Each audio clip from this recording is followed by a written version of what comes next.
नमस्कार मित्रांनो, doctor Dighe news चॅनलमध्ये आपलं स्वागत आहे. आज पुन्हा एक माहितीचा आपण संपूर्ण महाराष्ट्रातील सरकारी गृह प्रकल्प जे असतात त्या संदर्भामध्ये माहिती देण्याचा प्रयत्न आपण या चॅनलच्या माध्यमातून, डॉक्टर दिघे न्यूज या चॅनलच्या माध्यमातून आपण करण्याचा प्रयत्न करत असतो.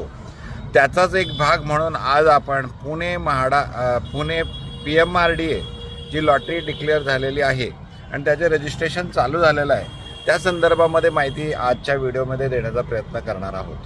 जर संपूर्ण महाराष्ट्रामध्ये आपण पाहिलं तर सध्या नवी मुंबई आंतरराष्ट्रीय एअरपोर्टच्या जवळ 9,249 घरांची लॉटरी आपण ज्या ह्या 26,000 सिडको लॉटरी विजेत्यांना संघटित करून 10% दर कमी करण्यामध्ये आंदोलन करून यशस्वी झालेलो आहोत.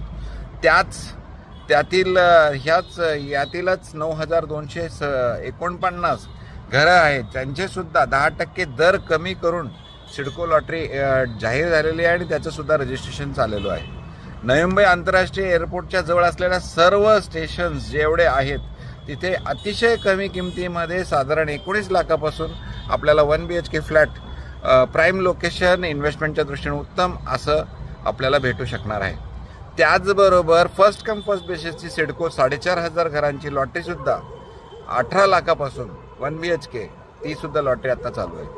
त्याचबरोबर नागपूर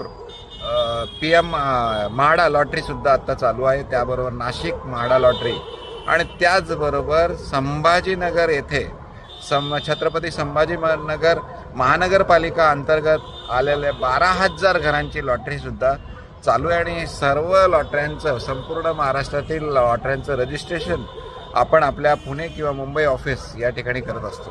तर आज आपण ज्या लॉटरी संदर्भामध्ये चर्चा करणार आहोत ती म्हणजे पुन्हा PMRDA अंतर्गत आलेल्या 833 फ्लॅटची लॉटरी जाहीर झालेली आहे. ह्या लॉटरीचे 15 डिसेंबर 2025 पासून रजिस्ट्रेशन करणं चालू झालेलं आहे आणि त्याच्यामुळे आपल्याला या साधारण 15 लाखापासून 1 BHK फ्लॅट जर घ्यायचा असेल तर आपल्याला ह्या लॉटरीमध्ये सहभागी आपल्याला होता येणार आहे. त्याचबरोबर आपण हे जे 1 BHK आहेत ते सध्या रेडी कंडिशन असलेले फ्लॅट्स आहेत, त्यामुळे आपण प्रत्यक्षसुद्धा साईट व्हिजिट करून आपण पाहू शकणार आहोत. त्याचबरोबर फक्त याचे जी नियमावली आहे किंवा ज्या पद्धतीने आपण गेल्या 7 वर्षापासून सिडको, म्हाडा, PMRDA किंवा इतर जे गृह प्रकल्प असतात यांची माहिती फक्त देत नाही आपण चॅनलच्या माध्यमातून, तर आपण प्रत्यक्ष भेटून आपल्या